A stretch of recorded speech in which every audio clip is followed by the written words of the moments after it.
How's everybody? Y'all good? Ready to go?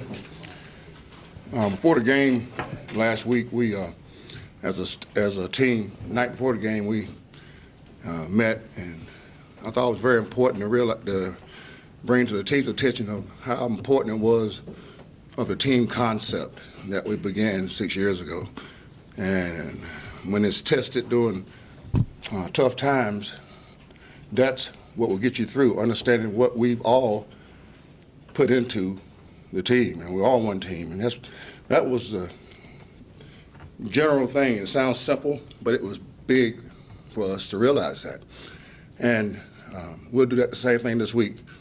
This is a 2-week deal, a 2-time week here. We'll have a football gathering, but also a Thanksgiving gathering, which I look forward to seeing those happy faces on Thursday. We'll have Thanksgiving dinner for them.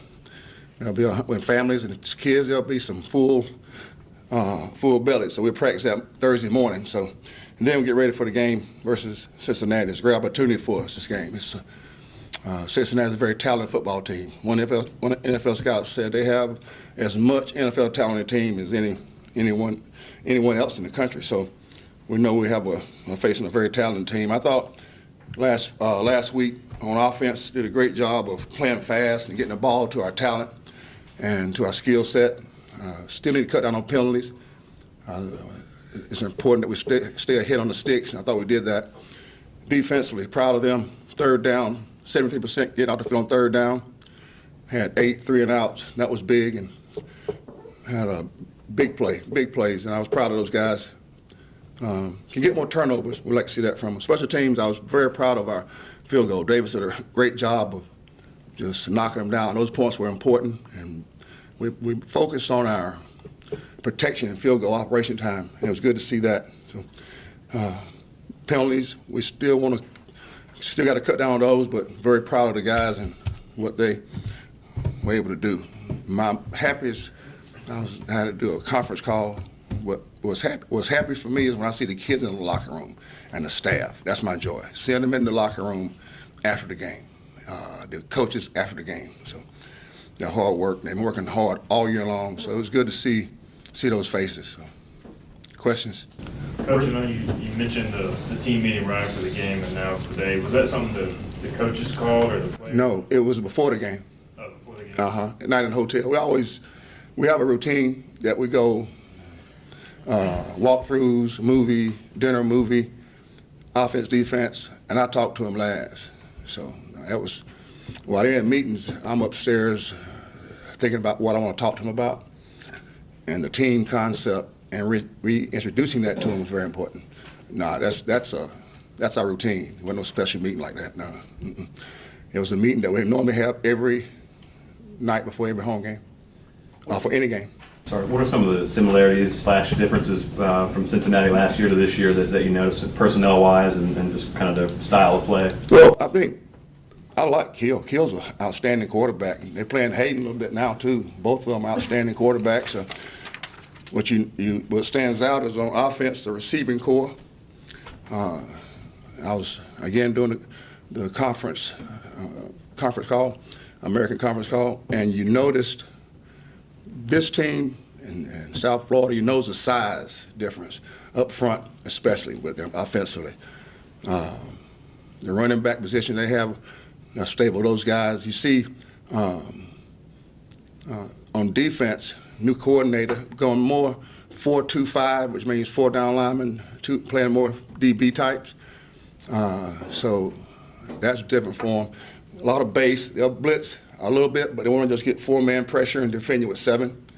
So special teams wise, outstanding field goal guy. He's got like 30 touchbacks, I think this year, and I think he's got a long one from 51. So those 3 things. You see him playing some young kids on defense. Coach, how good was it to kind of break that losing skid with a convincing win where it seemed like just about almost everything went right? It was good to see the kids execute, see them play with. I thought we played fast. I thought we didn't hesitate.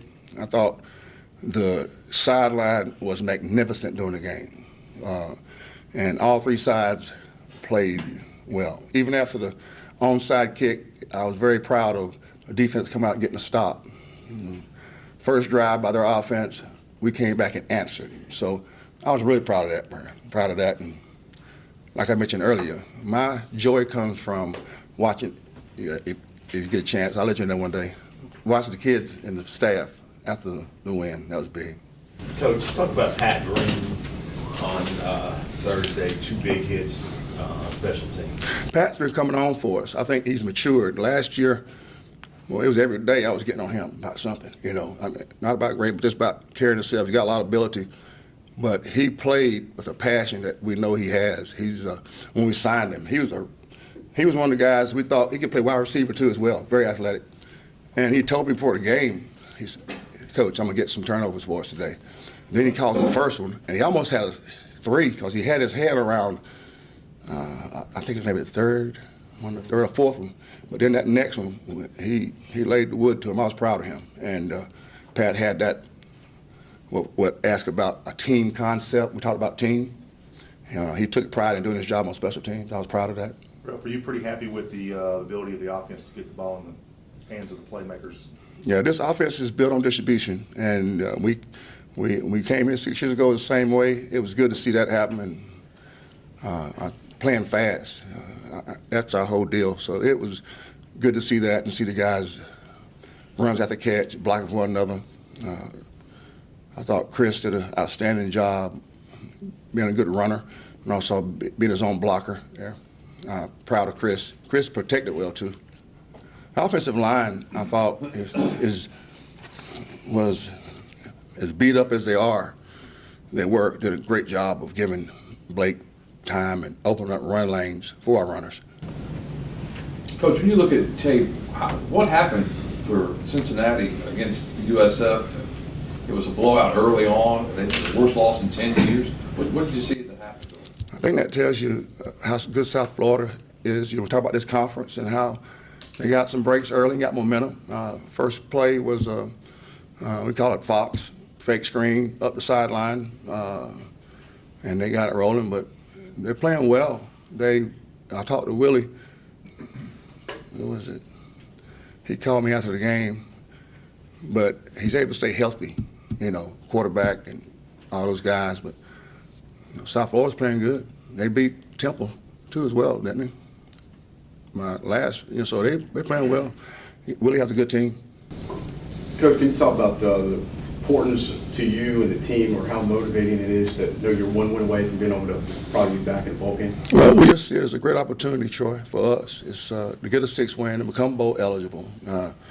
Looking forward to. I know we'll get a great crowd, great fan support for our seniors and for our team, but it's a great opportunity for us. Looking forward to preparation. That'll be big, just preparation and these guys and remind them about making sure they're on our team concept. That was big. That meeting before that Stephen asked about, that was, making sure everybody just realized where. And what we did, we asked, don't forget where you came from, who you are. Different questions that I can't share with you guys, but I asked them to stand up with these different answers, different questions.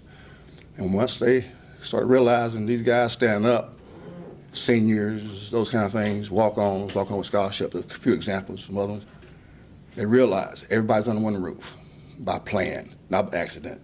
Everybody's under one roof, designed to be there. Coaches and everybody, so that's what we had. Looking forward to that. Coach, you mentioned the seniors, obviously, a special day for them coming up on Saturday. Is that hard for you, seeing all of them, giving them a hug before the game, and then kind of turning it around, now you got to go into coach mode? Is that hard for you? That's got to be a lot of emotions for you. It's really emotional. Each day in the huddle, when I talk to them at practice, I got to make sure I don't let my eyeballs sweat. And those guys have sacrificed so much. They've done everything I've asked. You see some kids that have matured. I look at Monteese and Zeke and Stewart, those guys, and going on.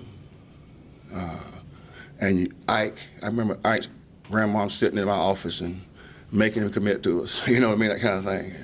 Yeah, a lot of, and then what they've done off the field, those kids are going to graduate, you know. Guys in have already graduated. Yeah, and looking them in the face, that's hard now. That's tough, but it's emotional. But I'm also, it's a proud. It's like I am their dad. Some people use it as lip service. I don't. They are my sons. Some people use it as lip service. I don't. I really, those kids, those boys are my sons. I believe that. And they know that too. Some of those guys that stood up don't have a dad, never have had one. So hugging them, it's like, that's, my mind's going down a little bit right now, thinking about that. Trying to not think about it too quick, but it'll be emotional, but at the same time, I've done it now for, this is my 6th year. So it was hard as a coordinator, but it's even harder now because all the boys, especially this class, we brought them in, and on the field, they've done some special things for our university, off the field as well. So proud of this group for all they've done for us. Coach, we could talk a little bit about Blake. He sits out for a week or two, comes back in, has his best game of the year. I guess if you could talk about his mindset and his approach to that game. That's Blake, and that's how he's been in tune. And it was good to see that because he had not gotten in games, he still shared the reps, but he did a great job of execution, and I was proud of him. And I think you saw the sideline. Y'all saw how James was proud of him too. That's unique. You know, a lot of people can't say that. You know, who's sitting here today think we lose our first 2 quarterbacks? You know, and those guys coming in, and Blake has hung in there and did a great job for us. Y'all are easy. Coach, what's your favorite Thanksgiving food? You know what? I don't eat a lot like I used to because I fall asleep, but I love fried turkey. Yeah, I love the fried turkey and dressing. And then Erlene, her restaurant is the best in the world now. Learn that, you married guys. Yeah, but she can cook. And but we also have feeding the kids. Coach Steele arranges. She puts fried turkey, ham. That sounds good. Y'all getting hungry now, huh? Yeah, collard greens, a little bit of spice to them. But no, I love this. Again, like the game, I love seeing it gets real quiet, and then you see a lot of noise. That's a good thing. I mean, the kids will they're full and happy. And you know they're going to sleep when they leave there. So I ain't got to worry about anything on that. Y'all good? Thank y'all.